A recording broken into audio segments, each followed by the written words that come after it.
I refused to sell my grandmother's house to pay for my nephew's college. Now my whole family calls me selfish and curses me out. But this house is the only thing keeping me off the street. You won't believe what has happened to me over the last month. The family I always thought was my rock has completely turned their backs on me.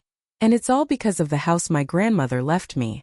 My name is Allison, I'm 32, and for the past 2 years I've been floundering trying to piece my life back together after being laid off, and then having my ex-husband decide that being with me was too complicated. I thought the worst was behind me, but as it turned out, the absolute worst arrived in the form of a phone call from my brother Marcus. It happened at the start of October. I was living in my grandmother's house, which is basically an old but sturdy cottage in the suburbs. Grandma Mary always said this house was my refuge, and she arranged all the documents so it would come only to me, and it was a lifesaver. I had no job, my savings were dwindling, and if it weren't for this house, I'd probably be living in my car by now. It's no palace, but it's mine. I have no mortgage, and that's the only thing allowing me to breathe. Marcus's call came while I was sitting in the kitchen, trying to stretch one packet of pasta into 2 days.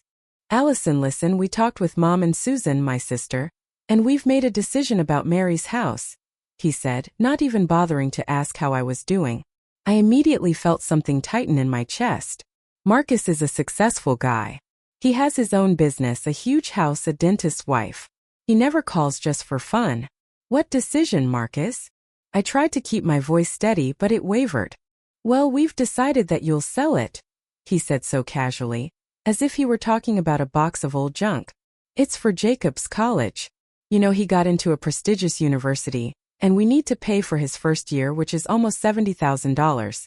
You know how important this is for our family. Jacob is my nephew, Marcus's son, and he's 18.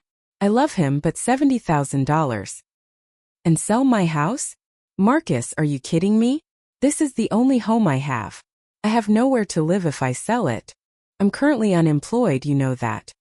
He laughed. It wasn't a cheerful laugh, but more of a condescending snort. Allison, don't be dramatic. You can find a rental until you find a job. You always said Grandma's house was just a memory to you, right? And this is a real chance for Jacob.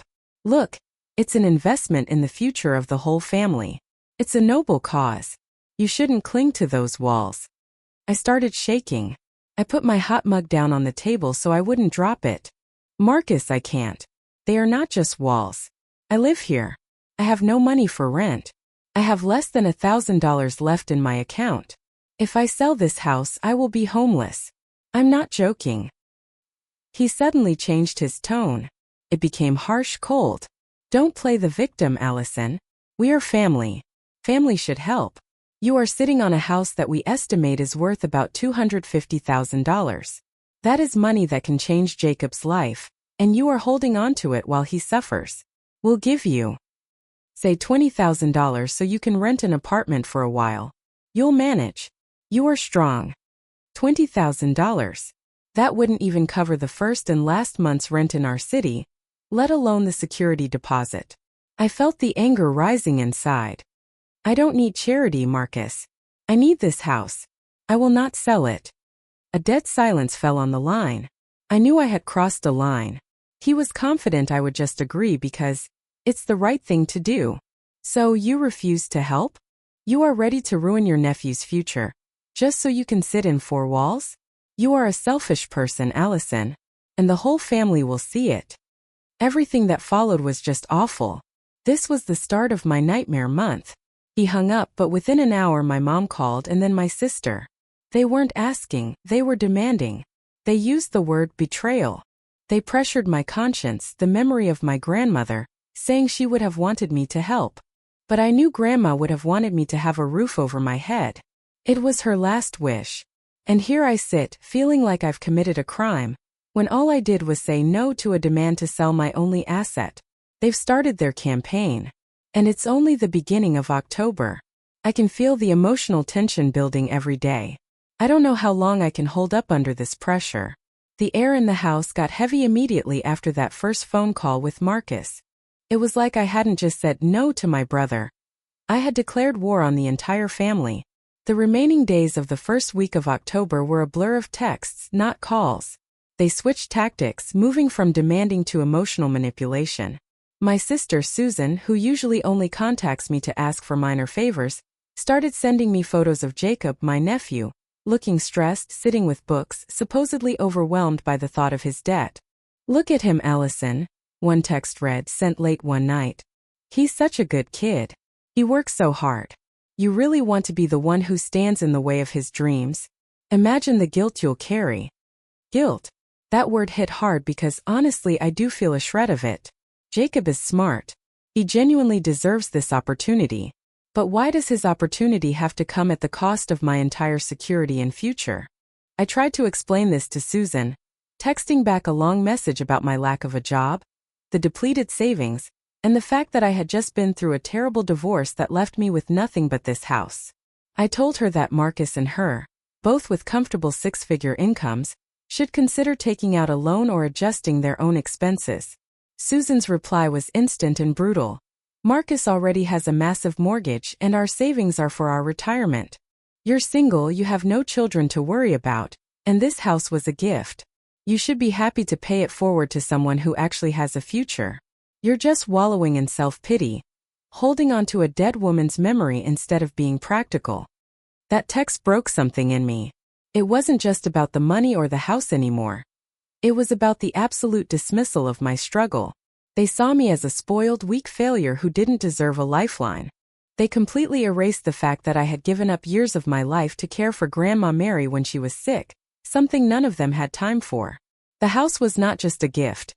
It was, in a way, my compensation for those lost years of career building. I started barricading myself in. I stopped answering any calls from familiar numbers and only communicated through texts when absolutely necessary, keeping my responses short and sterile. The house, my supposed safe haven, suddenly felt like a siege fortress. Every morning I would wake up and check my phone with dread, knowing there would be another text, another voice message, mostly from my mother now. My mother's calls were the worst. She used the classic, "I'm so disappointed in you" routine. She never directly cursed me, but her passive aggression was a slow, toxic poison. She reminded me how close our family used to be, how kind I used to be, and how unrecognizable I'd become since the divorce. She even brought up my late father, saying he would be ashamed of my selfishness. That was low. The tension started affecting me physically. I was hardly sleeping, maybe 4 hours a night. I had constant headaches and I found myself pacing the house. I was trying to figure out a way out of this impossible situation. Should I sell the house, take the miserable $20,000, and leave the state just to escape the shame and the pressure? Or should I stand firm, defend my right to a home, and accept that my family might permanently cut me off? I walked through the house, touching the peeling wallpaper and the worn kitchen counter. This place smells like Grandma's apple pie and old wood polish. It's the only place I feel safe. If I sell this, I lose everything, not just the asset but the last physical connection to my past life, to Grandma, and to any sense of stability. By the second week, they escalated. Marcus didn't call, he just sent a professional-looking email from his business account. The subject line was, "Final offer, property sale agreement and relocation fund." He outlined the details. They would handle the realtor, pay all closing costs, and deposit $20,000 into a separate account for me within 24 hours of the closing date. The tone was all business, implying that my refusal was simply a contractual delay, not an emotional devastation. He even gave me a deadline, the end of the month. That email snapped me out of my self-pity. This wasn't about family or love or Jacob's future anymore. This was a hostile takeover. A calculated move to seize my only asset because they saw me as weak and disposable. I didn't reply to Marcus's email. I just deleted it. I looked at the calendar. October 15th. I had 2 weeks left until their artificial deadline. I knew I needed to find a job fast to prove I didn't need their charity, but the pressure was so immense I could barely focus on writing a resume. The silence from them now, after Marcus's ultimatum, was somehow worse than the calls. It was a cold, menacing silence. They were waiting for me to break. And I felt the walls closing in. The dilemma wasn't just financial. It was existential. How much am I willing to sacrifice for money? How much am I willing to sacrifice to keep my home? And is being homeless better than being the family pariah? I didn't know the answer. The silence that followed Marcus's final offer email didn't last long. Maybe 48 hours of false peace. It was just the calm before the storm. When they realized I wasn't going to respond to their formal ultimatum, the conflict became direct, ugly, and public. Started with Mom. She didn't call, she showed up. One rainy Tuesday afternoon around October 18th, I heard a furious pounding on the front door. I looked through the peephole and saw her, standing there with Susan, both looking absolutely enraged, their faces tight with fury and righteous indignation. I almost didn't open it, but I knew if I didn't, they would just pound until the neighbors called the police. I pulled the door open just wide enough to block the pouring rain, but not wide enough to let them in. "What do you want?" I asked, my voice flat. Mom didn't even acknowledge my question. She launched straight into the attack, her voice trembling with emotion that felt entirely manufactured for effect. "I can't believe what you are doing to this family, Allison. You are ruining Jacob's future. We told you about the deadline and you act like you didn't even get the email." "I got the email, Mom. My answer hasn't changed," I said, leaning against the doorframe, trying to look physically larger, more determined. "I am not selling my house." Susan pushed past my mother, her voice high-pitched and cutting. "Your house? This is Grandma's house. It should be used for the next generation, not for you to sit here feeling sorry for yourself because your life fell apart. You're treating us like we're strangers, like we're asking you for some impossible sacrifice." "It is an impossible sacrifice for me," I finally snapped, tired of their calculated cruelty. "It's my home. I have nothing else. You two and Marcus, you all have millions in assets between you. Why am I the one who has to be pushed into homelessness so Jacob can go to a fancy private school?" That's when Mom delivered the real low blow, the one that hit me right in the gut. She started crying. Not quiet, dignified tears, but loud, theatrical sobs. "You know, your father and I, we always worried about you. Always. You were always so weak, so dependent. We thought you would be the one to need help, but we never thought you'd be so cruel. You know what people are saying, Allison? They are saying you're just jealous of Jacob because he's actually successful and ambitious and you're just here." The word jealous felt like a slap. I had spent my entire adult life trying to feel secure, to stand on my own 2 feet, and they were reducing my self-preservation to petty, pathetic jealousy. My face went cold. "Get off my property," I said, my voice barely a whisper, but laced with a clear, dangerous intensity. Susan smirked, pulling out her phone. "You think you can just shut the door and ignore us? We've already contacted a realtor. Marcus put him in touch with the local agent. You need to sign the listing agreement by Friday, or we're going to start talking to people outside the family." "You already are," I countered, looking straight into her eyes. "You're standing here yelling at me. If you've contacted a realtor, you're breaking the law. I'm the only one on the deed. You can't sell it." Mom stopped crying abruptly and pointed a shaking finger at me. "The documents say you own it, but we all helped pay for that roof and the new furnace over the years. We have the receipts, Allison. We'll tie this up in court. You want a legal battle over $20,000 against a family that has the money to bleed you dry? Is that your plan?" That threat was brutal because I knew it was real. I had no money for a lawyer. Marcus's business connections meant he could afford to drag me through months of legal hell, knowing I'd crack just from the stress and the cost. They left soon after, satisfied that they had delivered the warning. But the conflict didn't end there. They moved the fight to social media. They started posting veiled but unmistakable messages about family loyalty, selfishness destroying bonds, and the great disappointment of a blood relative on Facebook, all carefully worded to gain maximum sympathy from our extended family and mutual friends. A cousin, Robert, whom I hadn't spoken to in years, actually commented on one of Susan's posts, saying, "Allison, just do the right thing. It's just a house." I felt completely isolated and cornered. The world was shrinking down to this old cottage, and the digital walls they were building around me. By the end of the 3rd week in October, the deadline Marcus had imposed was looming, and the tension was so thick I could barely breathe. The house wasn't just my shelter. It was the battleground. I spent my days drafting a desperate email to a legal aid service and my nights staring at the ceiling, wondering if I should just sign the papers, take the $20,000 and leave town. The shame, the isolation, and the very real threat of legal action were almost unbearable. But then one morning, sorting through Grandma's old paperwork in the attic, I found something.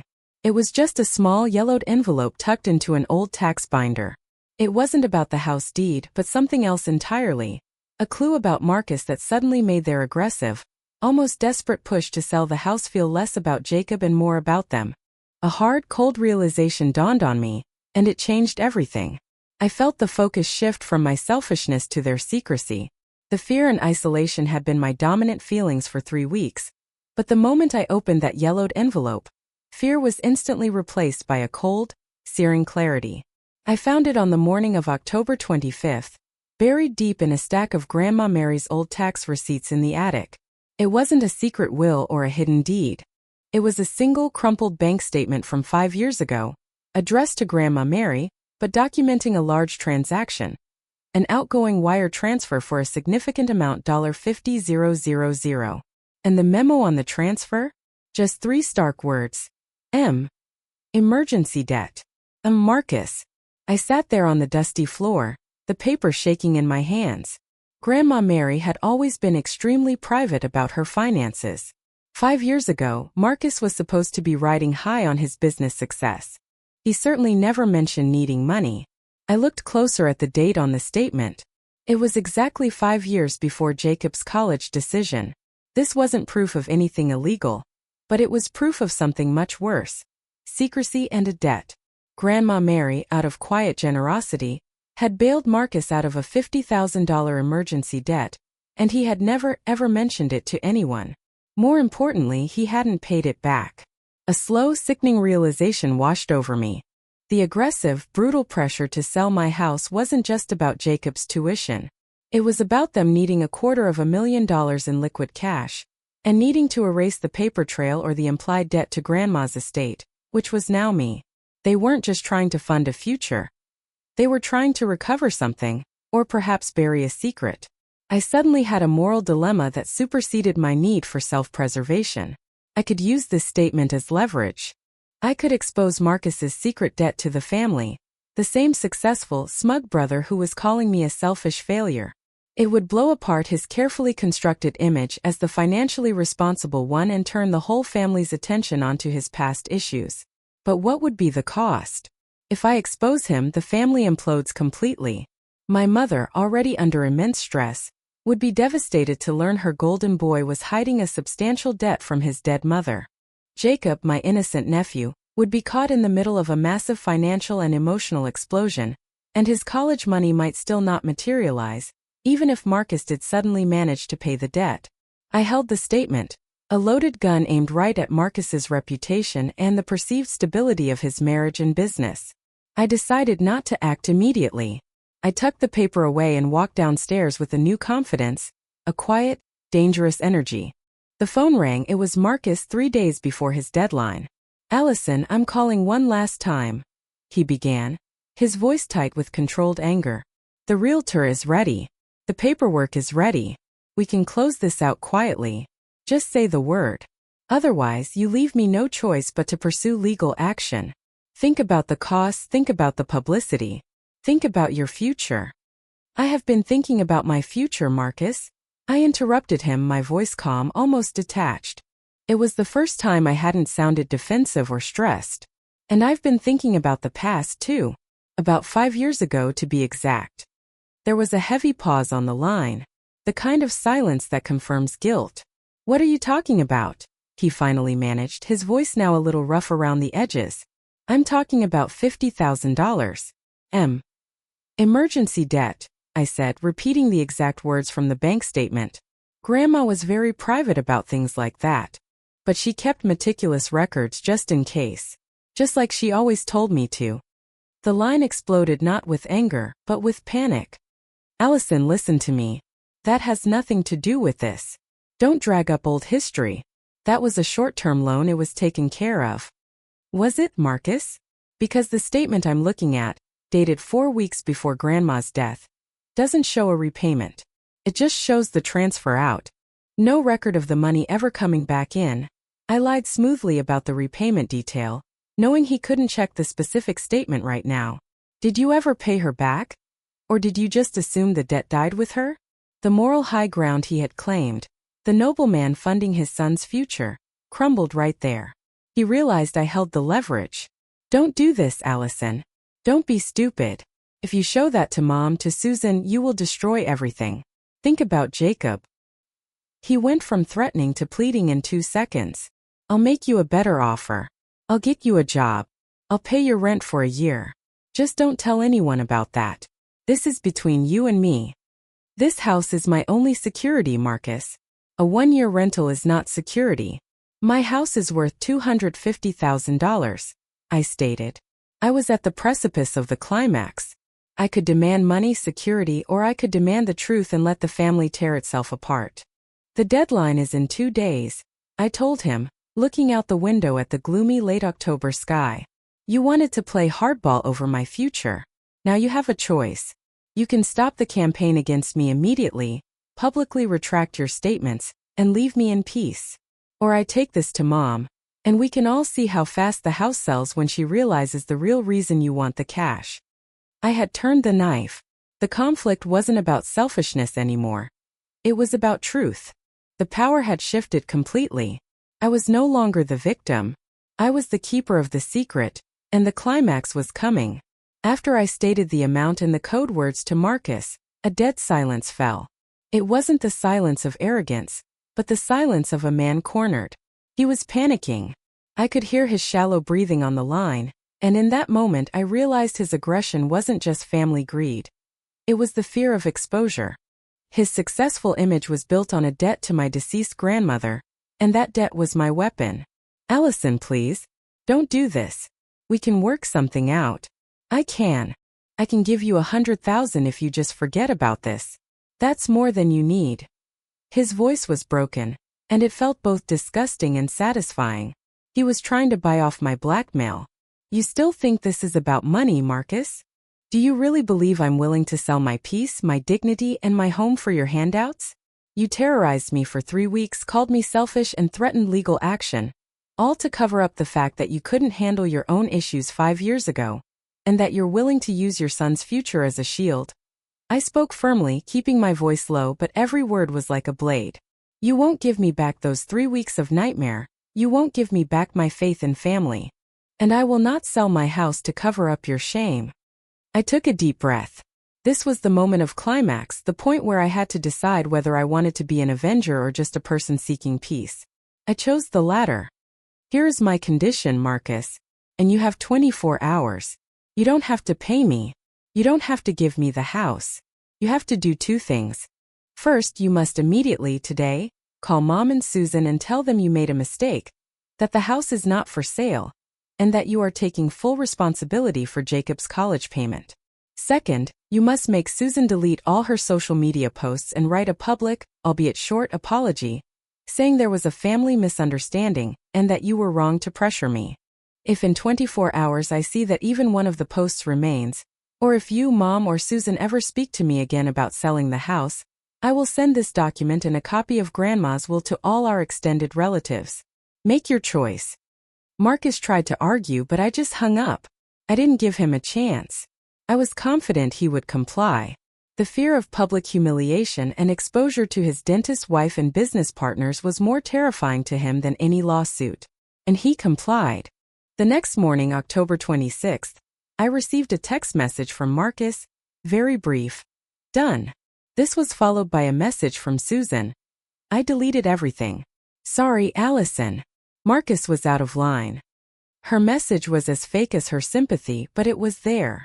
Crucially, Susan's posts were gone, and the campaign had stopped. The most dramatic call came from Mom. She called me in the afternoon, her voice tired, devoid of the usual theatrics. Marcus said he has sorted out Jacob's issue, and that you are very upset. We won't bother you about the house anymore, Allison. She didn't apologize. She didn't even say she loved me. She just communicated that their attack was over. I felt hollow. The victory was bitter. The end of the month arrived in silence. The house was mine. The roof over my head remained. But I sat in the silence looking at my phone, which had no calls, no messages, Except for the dry confirmation from Marcus and the deceitful note from Susan. They had met the terms of the truce, but the relationships were permanently shattered. I got what I wanted, but the cost was higher than I anticipated. I won the war for the property, but I lost the battle for family connection. That night, on the last day of October, I sat by the fireplace that Grandma used to light and watched the flames. I understood that the house wasn't just walls and a roof. It was the only thing connecting me to the concept of family. When I fought for it, I wasn't fighting for square footage. I was fighting for my independence and my dignity. I was ready to be homeless rather than be a victim of their manipulation. Now that the conflict is over, I look to the future. I have a house, but I have no money, no job, and no support. I won the war over the asset, but I lost the fight for kinship. I am here in Grandma's cottage, safe but completely alone. And the question that haunts me is this. Is the $250,000 in walls worth learning that your family is willing to throw you out on the street for a hidden debt? Think so. Because if they are willing to do that, they were never my real family. But what do I do with that truth now? And what's next? I don't know. I've just started my life over from zero, and all I have is this old house and the knowledge of who they truly are.